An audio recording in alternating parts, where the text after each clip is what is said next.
un viejo vagabundo. Arturo había tenido que trabajar, también, el 24 de diciembre. En cuanto termine el jardín puede irse, le dijo don Román, el patrón. Arturo no se había tomado ni un segundo para descansar. Incluso se saltó la comida, y para cuando dieron las 7, aún le faltaban los rosales del fondo. Era aquel un jardín demasiado grande, pero era por el que más cobraba, y tenía que llegar esa noche a casa con algo de cenar y una muñeca para su pequeña hija. Claro que no iba a comprar la que comía, lloraba y tenía todas las funciones naturales de los bebés, porque esa estaba completamente fuera de su presupuesto. Pero había visto otra, en un puesto de la zona comercial, que le quedaba de paso en el camino de regreso. Una pequeña muñequita, de trapo, para la cual fácilmente la alcanzaría. Arturo tenía la esperanza de que, además de la paga del día, el patrón le diera alguna clase de gratificación por aquello de la fecha, y contando también con este dinero, hacía planes mientras podaba el pasto y regaba las flores. A esas horas, el olor de la cena que adentro se estaba preparando llegó a la nariz de Arturo y ocasionó una revolución en su estómago vacío, que hasta entonces se había portado bien y no había hecho reclamaciones por la falta de comida. En el momento en que de ahí salió un gemido casi lastimero, Arturo le daba el último tijeretazo a la última rosa. Había terminado, por fin. Se apresuró a guardar la herramienta. Apenas si podía cargar la podadora del hambriento y agotado que estaba. En cuanto todo quedó listo, Arturo se dirigió a la cocina por la entrada trasera de la casa. ¿Qué hubo, doña Mica?, saludó a la vieja cocinera. ¿Qué hay, Arturito? ¿Ya acabó? Arturo sonrió satisfecho, y al mismo tiempo doña Mica alcanzó a oír el escandalazo que se traía en sus tripas. Cómase un taquito de romeros antes de irse. Me quedaron... Aquí doña Mica hizo una seña que quería decir buenísimos, y a Arturo se le hizo agua a la boca. No, doña Mica, mejor me espero a cenar con mi familia. Me están esperando. Vaya mejor a decirle al patrón que ya terminé, por favorcito. ¿Sí? Mica volvió un momento después. Dice don Román que está bueno, que ya se vaya y que muchas felicidades. Oiga, pero ¿y el dinero? ¿Qué no me irá a pagar? Ay, pues, no sé. A ver, espéreme y le pregunto. Doña Mica volvió a salir. Esta vez no regresó tan pronto, ni venía sola. Detrás de ella, don Román entró en la cocina. Arturo forzó una sonrisa. Él compartía esa extraña vergüenza que causa a tantas personas el hecho de cobrar, aunque sea por un trabajo realizado. Don Román también venía sonriendo, pero su sonrisa no parecía forzada. Me debía un día de trabajo, ¿se acuerda, Arturo? No, pues Arturo no se había acordado de ese detalle que don Román traía a colación en un momento tan poco oportuno. Y hubiera querido seguir sin acordarse, pero no pudo evitarlo. Fue un día después de aquella noche que Lenita le enseñó el hoyo de su zapato, y que él le pidió a don Román que le pagara un día más. De otra manera no tenía de dónde sacar para comprarle a su hija calzado nuevo. ¿No tendrá, aunque sea... algo? Híjole, Arturo, ya sabe, esta cabeza mía, con tanto ajetreo entre la cena, los regalos y demás, que me quedé con la idea de que me debía ese día y no fui a sacar dinero. Arturo no sabía de qué decir. Estaba a punto de echarse a llorar, entre el hambre, el cansancio y la frustración que estaba a punto de convertirse en desesperanza. Y de veras, nada, mire. Don Román se volteó hacia afuera los bolsillos del pantalón. Es que, como la cena es aquí, sabía que no iba a necesitar dinero, ¿ve? Pero bueno, así mejor. Quedamos a mano y ya nos veremos cuando terminen las vacaciones. Ya en enero le doy su gratificación, Arturo. Don Román dio unas palmadas en la espalda de Arturo y salió de la cocina. Mica pudo ver, en los ojos del jardinero, las lágrimas que estaba esforzándose por contener. Arturo salió de la cocina con la cabeza gacha. Ya no dijo, felicidades, doña Mica, que hubiera sido lo propio. Ni dijo nada porque cualquier palabra hubiera dejado escapar la cascada de llanto que no quería que nadie presenciara. Solo la presenció la soledad de aquellas calles. Claro, ya no era de que la gente anduviera pululando afuera de sus casas. Era momento de estar con la familia, frente a una mesa de sabrosa comida y una chimenea. Bueno, la chimenea tal vez no, aunque se hubiera visto bien para completar la imagen mental de Arturo. Ciertamente no hacía tanto frío. Arturo no podía dejar de llorar. Se culpaba a sí mismo. ¿Cómo podía haber sido tan bruto de no acordarse del día del trabajo que debía? ¿Cómo era posible que no se le hubiera ocurrido ahorrar algún dinero para no pasar de nuevo la Navidad en ese estado de miseria? Esta vez había prometido que llegaría con muñeca y con cena, y no podía cumplirlo. No se atrevía a llegar a su casa.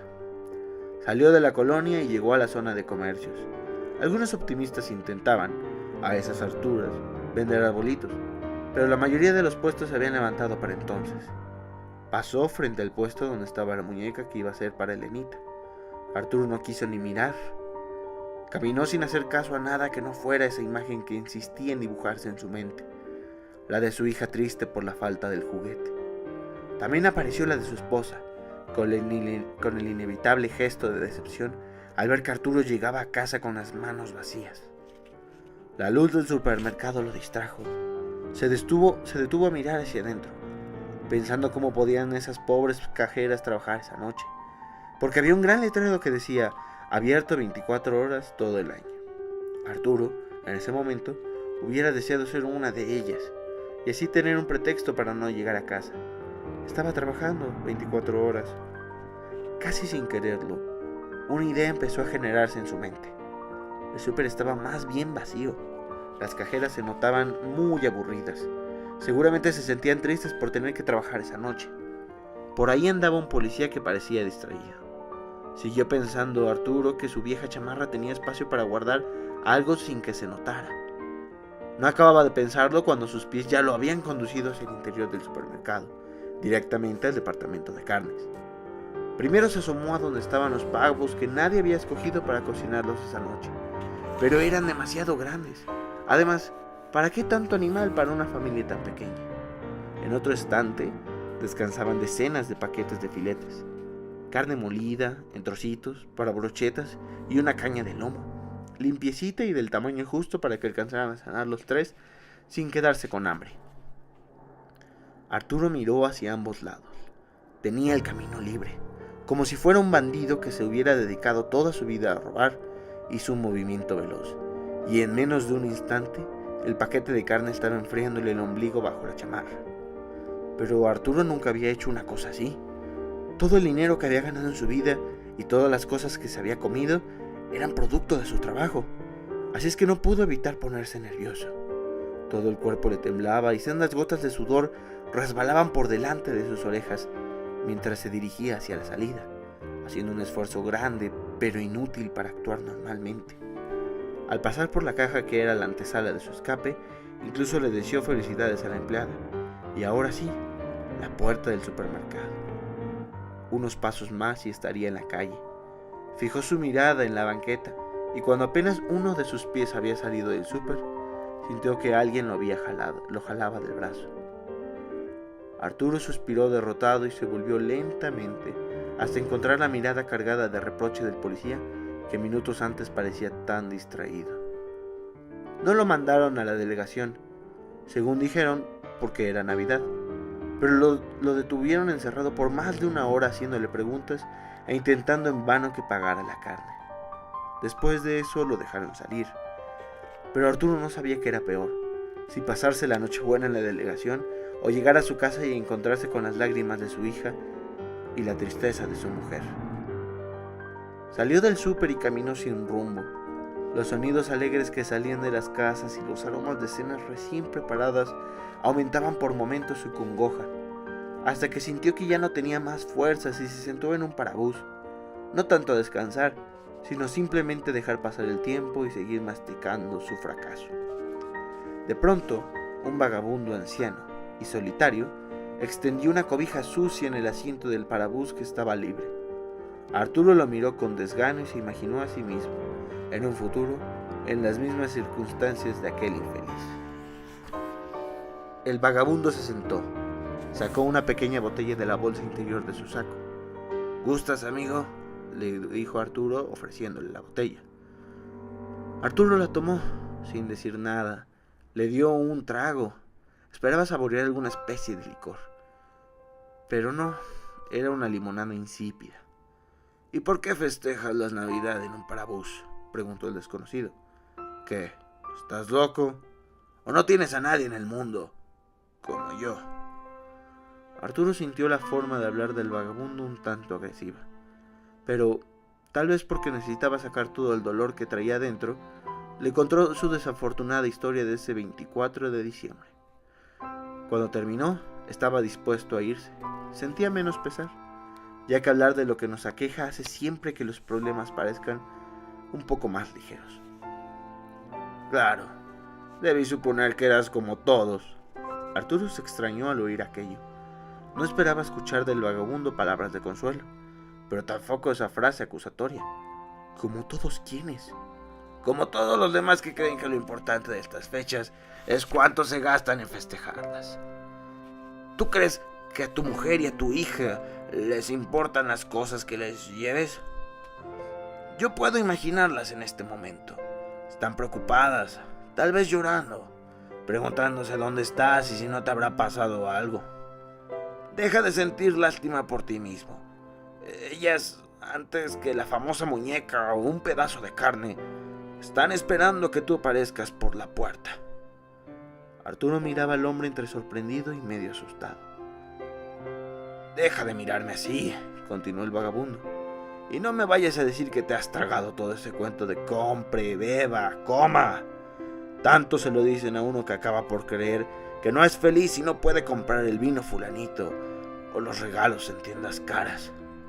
Para ese momento, el extraño se había puesto de pie y se aproximaba a Arturo señalándolo con el dedo, como un padre que estuviera regañando a su hijo. Todos te dicen que estas fechas son para dar amor, pero también te dicen que el amor viene en forma de una pluma, o de ropa de marca, o de juguetes sofisticados. Y todos los tontos como tú se lo creen y se olvidan del corazón de las personas. Y a ti no te importa romper el de tu esposa y el de tu hija por no llegar a casa. Y te sientes como una cucaracha solo porque no pudiste comprar una muñeca. ¡Qué absurdo! Arturo reflexionó. Le parecía muy extraño que un vagabundo solitario viniera a dictarle semejante discurso. Pues sí, siguió hablando el hombre como si hubiera adivinado el pensamiento de Arturo. Yo soy un vago que no tiene ni perro que le ladre. Pero, ¿sabes qué? No me siento triste. Y si no tengo a nadie con quien compartir lo que poseo, me lo busco. El vagabundo metió la mano en la bolsa de su saco, extrajo de ella un papelito y se lo dio a Arturo. Era un billete de lotería para el sorteo de esa noche. Ahí tienes. Te regalo mi esperanza, que es de las pocas cosas que me quedan. Y ahora lárgate que, por si no sabías, este parabús es como mi hotel y ya me voy a dormir. Ándale, que te están esperando. Arturo le dio las gracias al hombre, quién sabe si el billete o por sus palabras, pero se dirigió velozmente hacia su casa. No es necesario decir que su esposa y su hija ni siquiera notaron la ausencia de la muñeca ni de la cena prometida. Estaban tan felices de ver a Arturo que ninguna carencia pudo estropearles la alegría. No traje nada. Don Román no me pagó. Es que su mujer lo cayó con un beso y señaló la olla que estaba en la estufa. Aún está caliente, dijo. Arturo cenó, en compañía de su familia, el potaje de lentejas más sabroso que había probado. Al día siguiente, antes de que su esposa o Elenita despertaran, Arturo salió para ir al puesto de lotería. Aunque el número de su billete no tenía ningún premio, Arturo lo dobló con cuidado y lo guardó en su cartera. Así recordaría siempre el premio, el otro, la enseñanza que le había dado un viejo vagabundo la noche anterior.